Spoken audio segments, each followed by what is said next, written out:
بھائیوں، احادیث مبارکہ میں آئندہ آنے والے حالات زمانہ میں کیا کیا فتنے اٹھیں گے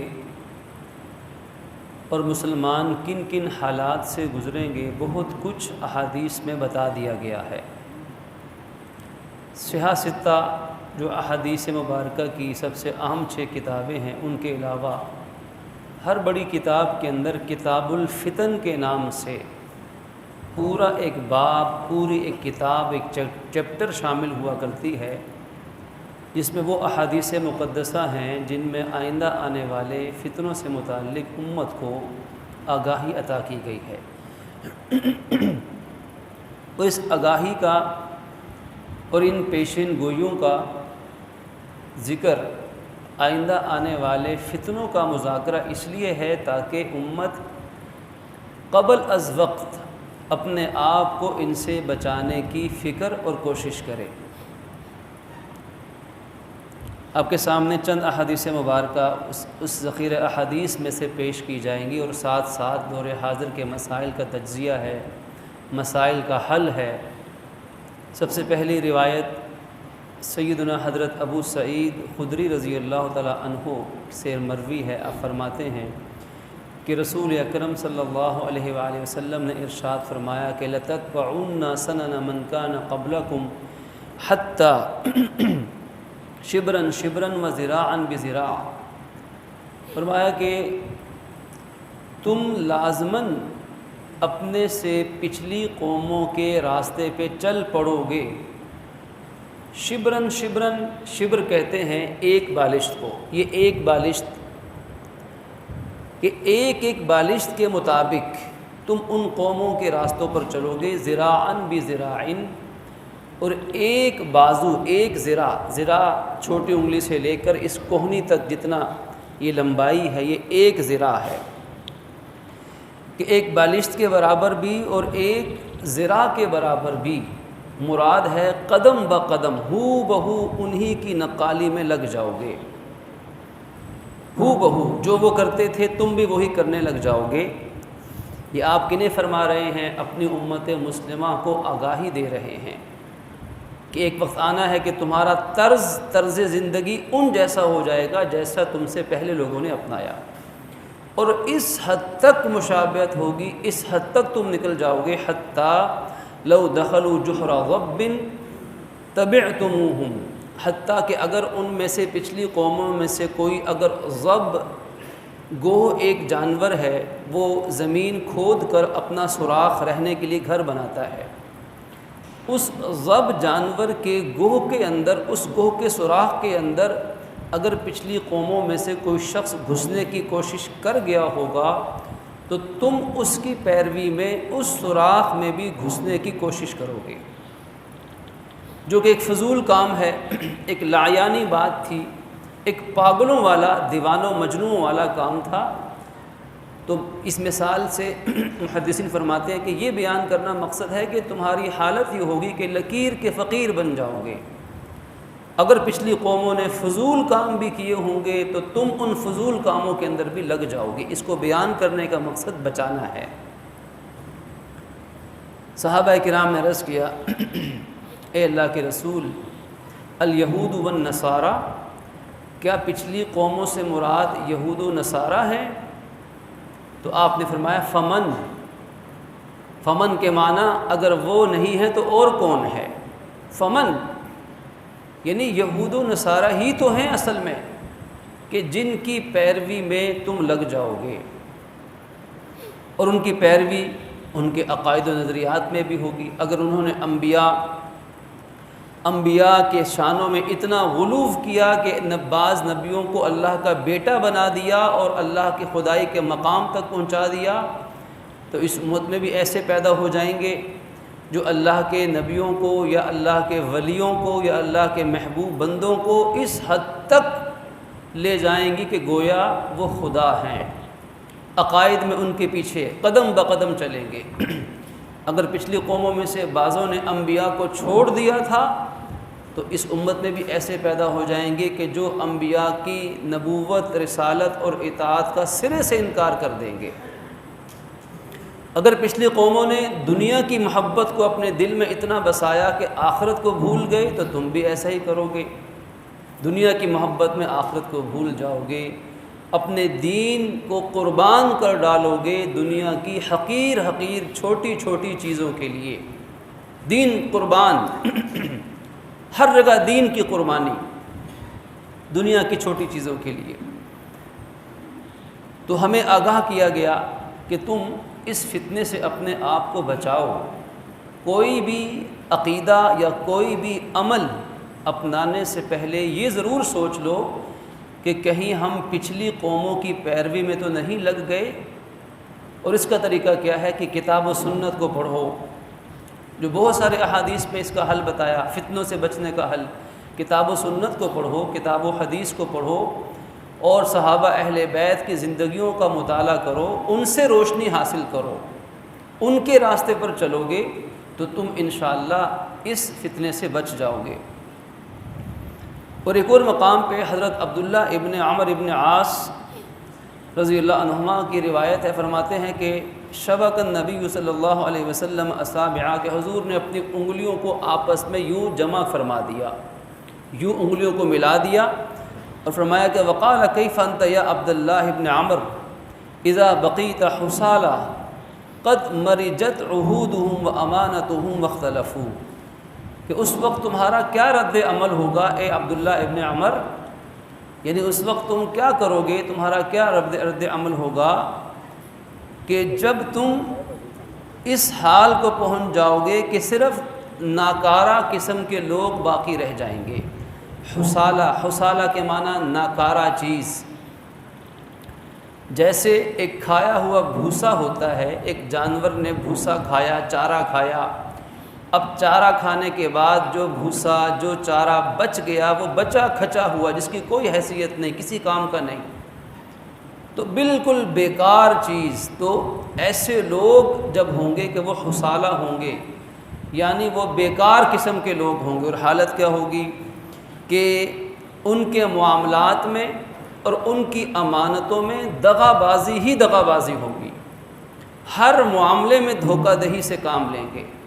دھوکے سے، جھوٹ سے، بددیانتی سے، خیانت سے، چال بازی سے، مکر و فریب سے، جہاں ان کا داؤ چلتا ہوگا چلائیں گے۔ یہ کون لوگ ہوں گے؟ یہ حصالہ ہوں گے، یہ بیکار فضول قسم کے لوگ ہوں گے۔ اذا قد مرجت عہودہم وامانتہم، ان کے وعدے، ان کی امانتوں میں ہر چیز میں دغا بازی ہوگی۔ آج ذرا تجزیہ کیجئے کہ جو ہمارے حالات ہم پر مسلط ہیں، کہ کیا کہیں ان کی وجہ یہ تو نہیں کہ ہم حصالہ معاذ اللہ بن چکے ہیں، کہ دھوکہ، لوٹ مار، حرام خوری اس کو شیر مادر سمجھا جا رہا ہے، کہ ایک چھوٹا دودھ پیتا بچہ جیسے اپنے ماں کے دودھ کو اپنے لیے حلال سمجھ کے پیتا ہے، اپنا حق سمجھتا ہے، اس طرح آج حالت یہ ہے، یہ فتنہ پھیل چکا ہوا ہے، یہ فتنہ عام ہو چکا ہوا ہے کہ وعدوں کے اندر، امانتوں کے اندر، اپنی ذمہ داریوں کے اندر دھوکہ دہی سے کام لینا، اسے گناہ سمجھا نہیں جاتا، اسے اپنی عقل مندی سمجھا جاتا ہے، کہ یہ پروفیشنلزم ہے، کہ رشوت اس طریقے سے لو کہ کسی کو پتہ بھی نہ چلے۔ ایسے ایسے حرام کھانے کے طریقے، حرام اپنا الو سیدھا کرنے کے لیے ایسے ایسے مکر و فریب کے تانے بانے بنے جاتے ہیں، نظام ایسا بنا دیا جاتا ہے کہ حلال مشکل سے مشکل اور حرام آسان سے آسان۔ کسی بھی محکمے کے اندر، کسی بھی ادارے کے اندر، کسی بھی فیلڈ کے اندر حرام کھانے والوں کا باہمی اتفاق ہوتا ہے، منوپلیاں قائم ہوتی ہیں کہ میجورٹی نے حرام کھانے کو اپنی زندگی کا مقصد اولین بنا لیا ہوگا، اور ایسی ملی بھگت ہوگی کہ اس محکمے میں یا اس ادارے میں یا اس ڈپارٹمنٹ میں یا اس دفتر میں اگر ایک بندہ حلال کھانے والا ہوگا، اس کے لیے دنیا کی زندگی تنگ کر دی جائے گی، کہ تمہارا قصور ہے کہ اس بھری مارکیٹ میں، اس پورے ادارے میں ہم سب حرام پہ پلتے ہیں، اپنے بچوں کو حرام کھلاتے ہیں، تم بڑے پاکیزہ اور بڑے نیک آئے جو حلال کی باتیں کرتے ہو۔ جیسے قوم لوط نے حضرت لوط علیہ السلام کو طعنہ دیا تھا کہ اے لوط تو بڑا پاک باز ہے نا، ہم جانتے ہیں تیری پاک بازی کو، تو بڑا پاک بنتا پھرتا ہے۔ حضرت شعیب علیہ السلام نے اپنی قوم کو بارہا منع کیا تھا کہ یہ بددیانتیاں مت کرو، یہ کرپشن، یہ دھوکے دہیاں، یہ حرام خوریاں مت کرو، لوگوں کے مال پہ ڈاکہ زنیاں مت کرو۔ تو قوم شعیب نے معلوم ہے کیا جواب دیا تھا؟ قوم شعیب نے کہا تھا اے شعیب تو اپنے کام سے کام رکھ، مسجد جا کے بیٹھ جا اور وہاں جا کے اللہ اللہ کر۔ تو کون ہوتا ہے ہمارے مارکیٹوں میں، ہمارے مال و اسباب میں، ہمارے دفاتر میں، آج کی زبان میں تم کون ہوتے ہو ہمیں سبق پڑھانے والے؟ مال ہمارا، دفتر ہمارا، محکمہ ہمارا، اختیار ہمارا، ہم جو چاہے کریں، تم اپنے یہ فتوے، یہ حلال کے سبق کسی اور کو پڑھانا۔ قوم لوط بھی عبرت کا نشان بنی، قوم شعیب پر بھی بدترین عذاب نازل ہوا، ایسا عذاب کہ جسم انسان کانپ اٹھے۔ تو فرمایا کہ ان کی حالت یہ ہوگی قد مرجت عہودہم و امانتہم وقت، وہ آپس میں لڑتے جھگڑتے رہیں گے، لیگ پولنگ ہوگی، ایک دوسرے کی ٹانگیں کھینچیں گے، حرام کمانے میں مقابلے بازی ہوگی۔ ایک نے حرام پکڑ لیا، دوسرا پوچھے گا بھائی کتنے ملے، کتنا چائے پانی ملا، تو یہ اسے جھوٹ بولے گا۔ اس نے 5,000 رشوت لی، اسے کہے گا 500 روپے رشوت لی ہے۔ وہ 10,000 رشوت لے گا، اسے کہے گا میں نے تو 2,000 رشوت لی ہے۔ آپس میں ہی حرام کمانے میں دھوکے بازیاں، فراڈ، جال سازیاں، لیکن گالیاں دشمنان دین کو، برا بھلا کہ یہ یہود کی سازش ہے، یہ ہندوؤں کی سازش ہے، یہ فلاں کی سازش ہے، حالانکہ خود پرلے درجے کے بددیانت قوم بن چکے۔ اللہ کے نبی فرماتے ہیں فصاروا ہکذا، آپس میں یوں اختلافات میں لڑ پڑیں گے۔ فکیف یا رسول اللہ، فرمایا کہ اے اللہ کے رسول ایسا کیسے ہوگا؟ قال اور اس وقت میں کیا کروں؟ فرمایا تأخذ ما تعرف وتدع ما تنکر، جب حالات ایسے بن جائیں کہ ہر آدمی جائز ناجائز کی پرواہ چھوڑ دے، تو اس وقت تم نے کیا کرنا ہے؟ اور آج ہم اس دور کو پہنچ چکے ہوئے ہیں کہ مہنگائی کا رونا روتے روتے حلال کی حدیں ختم کر دی، مٹا ڈالی، مہنگائی کا بہانہ بنا کے، ظلم کو، رشوت کے ریٹ بھی بڑھ گئے ہیں۔ اب رشوت مانگنے والے سب کے سامنے ڈنکے کی چوٹ پہ رشوت مانگتے ہیں اور اپنے منہ سے کہتے ہیں کہ اب مہنگائی ہے، پہلے جس کام کی رشوت 10,000 ہوتی تھی اب اس کی 20-30 ہزار دینی پڑے گی، منہ سے مانگ رہے ہیں۔ حالات ہم اچھی طرح جانتے ہیں۔ اللہ کے نبی فرماتے ہیں ایسے حالات میں بندہ مومن کو چاہیے کہ تأخذ ما تعرف وتدع ما تنکر، کہ اچھے کاموں کو اپنا لے اور برے کاموں سے باز آ جائے، اور وتقبل علی خاصتک، اور سب سے زیادہ اپنی فکر کرے کہ میں اس فتنے کے اندر نہ پڑ جاؤں،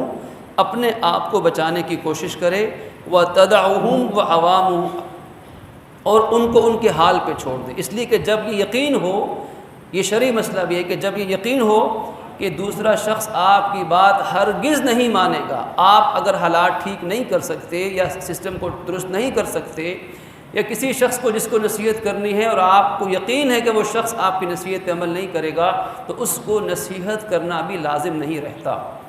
ایسے حالات میں اپنی فکر کرو کہ اپنے آپ کو حلال پہ چلاؤ، اپنے آپ کو حرام سے بچاؤ۔ حضرت ابو سعید خدری سے ہی روایت مروی ہے کہ رسول کریم صلی اللہ علیہ وسلم نے ارشاد فرمایا یوشک ان یکون خیر مال المسلم غنم، کہ ایک وقت شاید ایسا آئے گا کہ مسلمان کا بہترین مال بکریاں بن جائے گا، یتبع بہا شغف الجبال و مواقع القطر، اور وہ ان بکریوں کو لے کر پہاڑوں کے اوپر اور پانی کی جگہوں پہ جایا کرے گا۔ کیوں؟ تاکہ یفر بدینہ من الفتن، اپنے آپ کو، اپنے دین کو فتنوں سے بچا سکے۔ یعنی جہاں انسانی آبادیاں ہیں، جہاں شہر ہیں، شہری علاقے ہیں، کہ وہاں سود، حرام، رشوت، دغا بازی، ملاوٹ، دھوکہ، جھوٹی قسمیں، لوگوں کو دھوکہ دینا، جھوٹ بول کر لوگوں کو بیوقوف بنانا، یہ اتنا عام ہو جائے گا کہ شہری زندگی میں رہنے والا انسان حلال پہ چل ہی نہیں سکے گا۔ ابھی الحمدللہ وہ دور نہیں آیا کہ ایک شہری زندگی میں رہنے والا انسان حلال پہ چل نہ سکے، لیکن آئے گا، ایسا دور بھی آئے گا، اللہ کے نبی کی یہ حدیث سچ ثابت ہوگی کہ شہری زندگیوں کے اندر حلال پہ پلنا مشکل ہو جائے گا۔ اب اس عالم میں یا وہ حرام پہ پلے، گناہوں کے اندر ڈوبے، یا وہ اپنے دین کو اور اپنے ایمان کو اور حیا اور اخلاق کو بچائے، دونوں میں سے اس کے پاس ایک راستہ ہوگا۔ آج حرام پہ چلنا آسان ہے، حلال پہ چلنا مشکل ہے، لیکن حلال پہ چلا جا سکتا ہے۔ حلال کمائی کے ساتھ چاہے مجبوری میں، مشکل میں وقت گزرے تو گزر سکتا ہے کسی نہ کسی درجے میں، لیکن خدا نخواستہ حالات اور ٹائٹ ہوئے، حالات اور تنگ ہو گئے تو پھر یہ موقع بھی نکل جائے گا۔ پھر کیا اس کا حل بتایا؟ پھر حالت یہ ہوگی کہ مسلمان بس گزر بسر، اب وہ بکریاں لے کے نکل جائے گا، اب بکری کا جانور ہے، اس کا دودھ پی لیا، زندگی بسر کر لی، کوئی پھل پھول کھا لیے، زندگی بسر کر لی، کوئی ایک جانور ذبح کر کے اسے پکا لیا، بس وہ اس طرح اپنے ایمان اور اپنے دین کو بچا سکے گا۔ اور حالت یہاں تک پہنچے گی، حضرت انس رضی اللہ عنہ سے مروی ہے، مشہور حدیث ہے کہ آپ نے فرمایا یأتی علی الناس زمان، لوگوں پر ایسا وقت آ جائے گا، الصابر فیہم علی دینہ کالقابض علی الجمر، کہ اپنے دین پر ثابت قدم رہنا اتنا مشکل ہو جائے گا کہ جیسے ہاتھ میں جلتا انگارہ، جمر کے معنی جلتا ہوا انگارہ پکڑنا مشکل ہوتا ہے، کہ حلال دکان چلائے حلال پر، یہ انگارے کی طرح مشکل کام ہو جائے گا۔ کسی محکمے میں بیٹھ کر اپنی سیٹ پر، کسی افسر کی سیٹ پر بیٹھ کر نہ اوپر رشوت دینا، نہ اوپر والوں کے پیٹ کی جہنم کی آگ کو بھرنا، نہ نیچے والوں کو رشوت لینے دینا، بیچ میں جم کے بیٹھ جانا مردانگی کے ساتھ، اتنا مشکل ہوگا جیسے ہاتھ میں جلتا ہوا انگارہ ہر وقت کو پکڑ کے رکھے۔ کوئی مداری، کوئی کرتب دکھانے والا ہو سکتا ہے، تھوڑی دیر کے لیے پکڑ لے، لیکن یہاں مراد ہے مستقل ثابت قدمی کے ساتھ، کہ چاہے پورا ملک، پورا ادارہ، پوری سوسائٹی اور معاشرہ وہ اس کے مد مقابل آ جائے، اس سے حلال سے، حق بات سے ہٹا نہ سکے، ایسے جم کے کھڑے ہونا یہ انگارے پکڑنے سے زیادہ مشکل کام ہو جائے گا۔ اور یہ دور بھی آ چکا ہوا ہے کہ حق بات پہ قائم رہنے والے کے لیے بڑی مشکلات ہیں، ناممکن ابھی نہیں ہے، مشکلات میں تو کوئی شبہ نہیں ہے۔ پھر اگلی حدیث مبارک بھی سماعت فرمائیے، حضرت ابو ہریرہ سے مروی ہے، آپ فرماتے ہیں کہ اللہ کے نبی صلی اللہ علیہ وسلم نے ارشاد فرمایا کہ انک فی زمان، ایک زمانہ ایسا آنے والا ہے، من ترک منکم عشر ما امر بھی ہلک، کہ آج جو زمانہ ہے، صحابہ کرام کے زمانے کی بات فرمائیں کہ اگر آج کسی نے 10% بھی دین چھوڑ دیا تو وہ ہلاک ہو جائے گا، اور ایک زمانہ آئے گا کہ جس نے 10% بھی دین کو اپنا لیا تو وہ کامیاب ہو جائے گا۔ یعنی دین پر چلنے کی شرح اتنی کم ہو جائے گی لوگوں کی کہ 10% والے بھی کامیاب ہو رہے ہیں، کہ 10% والوں بھی، اور یہاں صرف 10% سے مراد 10% ہی نہیں ہے، مراد ہے کہ اکثر دین پہ عمل نہیں ہو سکے گا، اکثر سے کم دین پر عمل کرنے والا، 49% بھی دین پہ عمل کرنے والا کامیاب ہو سکے گا۔ اس لیے کہ دین پہ عمل کرنا مشکل بھی ہوگا، لوگ دین چھوڑ رہے ہوں گے، دین سے بغاوت، جیسے کہ عرض کیا کہ سب کچھ قبلہ کعبہ ان کے لیے دنیا بن جائے گی۔ کوئی تو اپنی عیاشی کے مارے کہ ان کے پاس تو اتنا زیادہ کھانے پینے کے لیے ہوگا کہ وہ جمع کر کر کے تھک جائیں گے، اس لیے اور حرام کھائیں گے کہ بہت سارا ہے تو حرام حرام کو کھینچتا ہے۔ یہ کبھی نہ ختم ہونے والی پیاس، کبھی نہ ختم ہونے والی بھوک، کبھی نہ ختم ہونے والی بیماری ہے۔ یہ حرام کمانا ایک خارش کی طرح کی مہلک بیماری ہے کہ ایک خارشی مریض، خارشی شخص، وہ جتنی خارش کرتا ہے خارش اور بڑھتی ہے، حتیٰ کہ بعض بیماریاں معاذ اللہ ایسی ہوتی ہیں کہ وہ خارش کر کر کے اپنی جلد کو اکھیڑ دیتا ہے، اپنے گوشت کو اکھیڑ دیتا ہے، خون نکل آتا ہے، ہڈیاں نکل آتی ہیں، لیکن وہ اتنی اور خارش کرتا ہے، خارش بڑھتی چلی جاتی ہے، اسے خارش کرنے میں مزہ آتا ہے۔ یہی حال حرام کی ہے، مثال حرام کی ہے کہ اتنا حرام کمایا، سود کا، رشوت کا، دھوکے کا، جال سازی کا،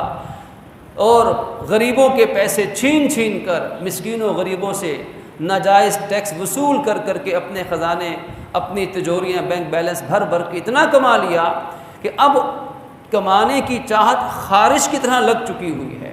اور یہ قبر تک ساتھ جائے گی۔ ایک تو حرام اس لیے کمائے گا، اور دوسرا اس لیے کمائے گا کہ اس کے پاس کچھ ہے نہیں، وہ غربت کا مارا ہوا ہے، وہ اپنی غربت کی وجہ سے اور اپنی تنگ دستی کی وجہ سے وہ شخص حرام کی طرف جا رہا ہے۔ جیسے اس کو فقر و فاقہ نے حرام کی طرف پھینکا، اور اس کو پیسے کے زیادہ ہونے نے حرام کی طرف پھینکا، انجام دونوں کا ایک جیسا ہوگا۔ جس نے غربت، تنگ دستی، مہنگائی کی وجہ سے حرام کی طرف جو گیا، اور جو اپنی عیاشیوں کی وجہ سے،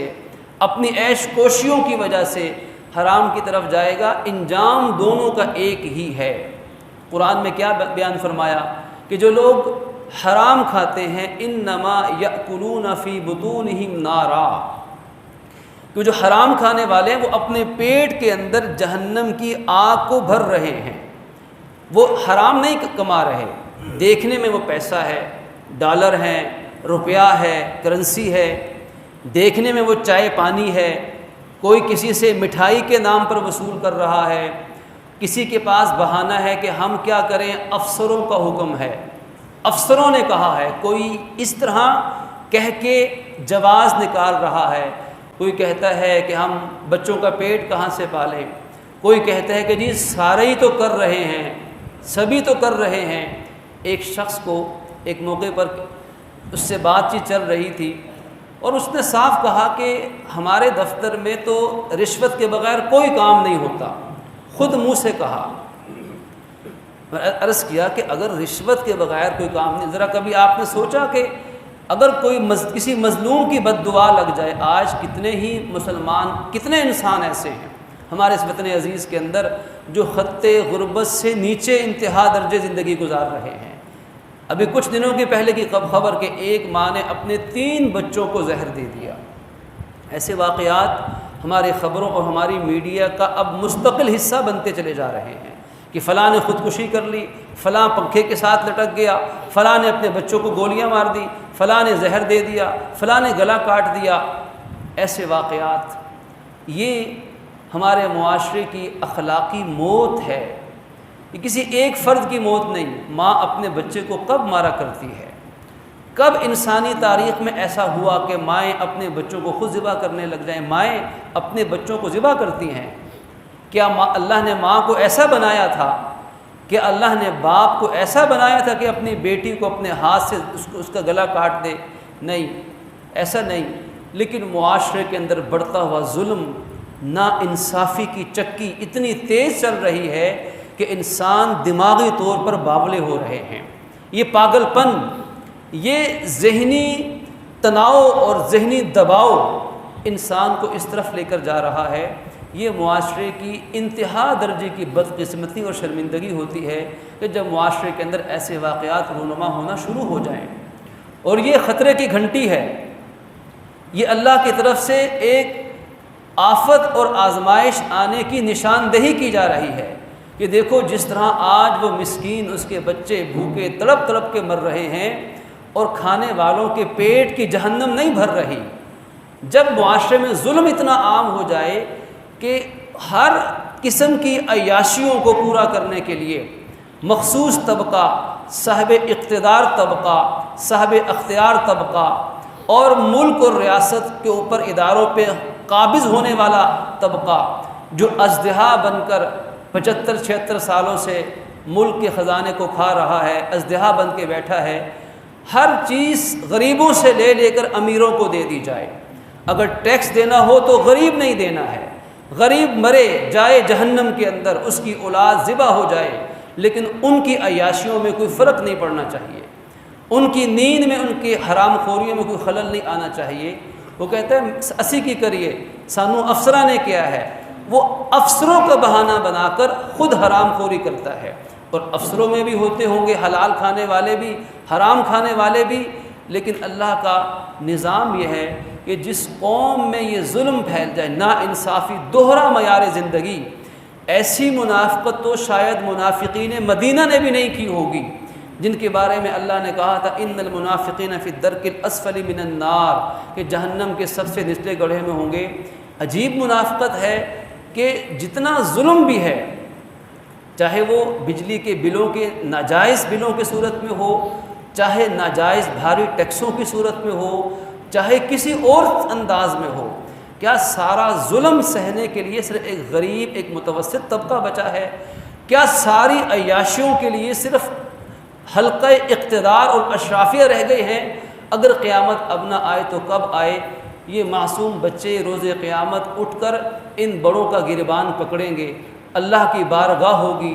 حاکم اعلیٰ اللہ ہوگا، تمام عدالتوں کے حکمران سب اس کے سامنے جھکے ہوں گے، سب سیاستدان، سب عمراء، سب سردار، ساری انسانیت اس کی بارگاہ میں ایک صف میں کھڑی ہوگی، نیک الگ بد الگ ہوں گے۔ وہاں قرآن کہتا ہے وَإِذَا الْمَوْءُودَةُ سُئِلَتْ بِأَيِّ ذَنبٍ قُتِلَتْ، یہ بڑے فیصلے اس بڑے دن کے اندر ہونے ہیں۔ اس زمانے جاہلیت میں لوگ اپنے بچوں کو زندہ دفن کر دیتے تھے، اللہ ان بچیوں سے بھی پوچھے گا بتاؤ تم نے آخر جرم کیا کیا تھا، کس جرم کی وجہ سے تمہیں زندہ دفن کیا گیا؟ اور اگر اللہ نے آج کے معاشرے کے ان معصوم بچوں سے پوچھ لیا کہ جو معصوم بچے اپنوں کے ہاتھوں، اپنی ماں اور باپ کے ہاتھوں ہی مہنگائی اور ظلم ستم اور بھاری ٹیکسوں، ناجائز بجلی کے بلوں کی وجہ سے جو بچے اپنی زندگی کی بازیاں ہار گئے، اگر اللہ نے ان بچوں سے پوچھ لیا کہ تم بھی بتاؤ، اللہ اگر ان سے پوچھے گا تو ان سے کیوں نہیں پوچھے گا؟ اللہ رب ان کا بھی ہے تو رب ان کا بھی تو ہے۔ اگر ان معصوم بچوں نے اللہ کی بارگاہ میں دعویٰ دائر کر دیا کہ یا اللہ ہمارا تو کوئی قصور نہیں تھا، ہم تو غریب باپ کے بیٹے تھے اور ہمارا باپ تو 12-15 گھنٹے مزدوری کر کر کے خون پسینے سے ہمیں 2 وقت کی روٹی پوری نہیں کر سکتا تھا، ہاں میرے غریب مزدور باپ کی حلال کی کمائی سے ٹیکسوں پر بڑے بڑے ظالم اور بدبخت پل رہے تھے، ان کے کتوں کو وہ کھانے کی چیزیں میسر تھیں جو ہم معصوم بچوں کو 2 وقت کی روٹی کے لیے میسر نہیں تھی، ان کے جوتوں پر جو چمک تھی وہ ہم غریب بچوں کے چہروں پر بھی چمک نہ تھی۔ یا اللہ ہمارا اس کے سوا اور کیا قصور تھا کہ ہم ایسے ملک میں پیدا ہو گئے تھے کہ جو بنا تو اسلام کے نام پر تھا، لیکن پہلے دن سے ہی اسلام کو دبانے کی، اسلام کو مٹانے کی، اسلام کو روکنے کی ان لوگوں نے کوششیں شروع کر دی تھی، اسلام کو استعمال کرتے تھے اپنے سیاسی اور اپنے دیگر معاشی مقاصد کی خاطر، ہمارا اس کے سوا کوئی قصور نہیں تھا۔ تو واللہ العظیم جو فیصلہ رب ان ظالموں کے بارے میں کرے گا جنہوں نے ان معصوم بچوں کو، زندہ بیٹیوں کو دفن کیا تھا، تو یقیناً وہی فیصلہ آج کے ظالموں کے بارے میں بھی ہو سکتا ہے۔ فرعون صرف قوم فرعون میں تھوڑی تھا، قرآن کہتا ہے ہر شخص وہ فرعون ہے جو ظلم کرے اور ظلم کرنے کے بعد پھر اکڑ جائے، ہر شخص وہ نمرود ہے جو انسانوں میں رہ کر اپنے آپ کو خدائی کے مقام پہ فائز سمجھتا ہو، ہر شخص وہ قارون ہے کہ جو حرام کا مال اتنا اکٹھا کرے اور پھر اس پہ ناز بردار ہو کہ یہ میرا مال و اسباب ہے۔ وہ تو وہی فرعون، وہی قارون، وہی شداد، وہی نمرود، وہی ابو جہل، وہی ابو لہب اور وہی یزید و شمر جو بے گناہوں کے خون سے ہاتھ رنگتے تھے۔ وہ جو کہا تھا نا کہ فرعون خام خواہ بچوں کے خون سے اپنے ہاتھ کو رنگین کر کے وہ بدنام ہوا، کوئی ایسا طریقہ نکالتا کہ قوم کو تباہ کر دیتا، کہ بالکل وائٹ کالر بھی رہتے، روشن خیال بھی رہتے، تعلیم یافتہ بھی رہتے اور ہمدرد انسانیت بھی رہتے اور انسانیت کا لہو چوس جاتے۔ اللہ کے نبی صلی اللہ علیہ وسلم نے ان احادیث مبارکہ کے اندر ہمارے سامنے جن چیزوں کو بیان فرمایا ان میں سے سب سے بڑی چیز ہے کہ ایسا دور آئے گا کہ لوگ فتنے کے اندر مبتلا ہو جائیں گے۔ فتنہ کیا ہوگا؟ دنیا پرستی کا فتنہ ہوگا، حلال کو حرام اور حرام کو حلال سمجھنے کا، ڈنکی کی چوٹ پہ اب شرم بھی نہیں آتی۔ حالات ایسے ہیں کہ حرام کھانے والوں کے اب پیشانی پر شرم نام کی کوئی چیز نظر نہیں آئے گی۔ آپ جا کے دیکھیے، دفتروں کے حالات چکر لگائیے، ہر شخص جان رہا ہے اور یہ خطرناک صورتحال ہے۔ یہ آخری جسے فل سٹاپ کہا جاتا ہے، اس کے بعد یا تو انسان عروج کی طرف جاتا ہے یا پھر زوال کے اس گہری کھائی میں گرتا ہے کہ جس کے بعد قوموں کا نام و نشان مٹا دیا جاتا ہے۔ پچھلی قوموں کے حالات پڑھیے، جب ان میں ایسے حالات پیدا ہو گئے کہ حرام کھانا عروج پر،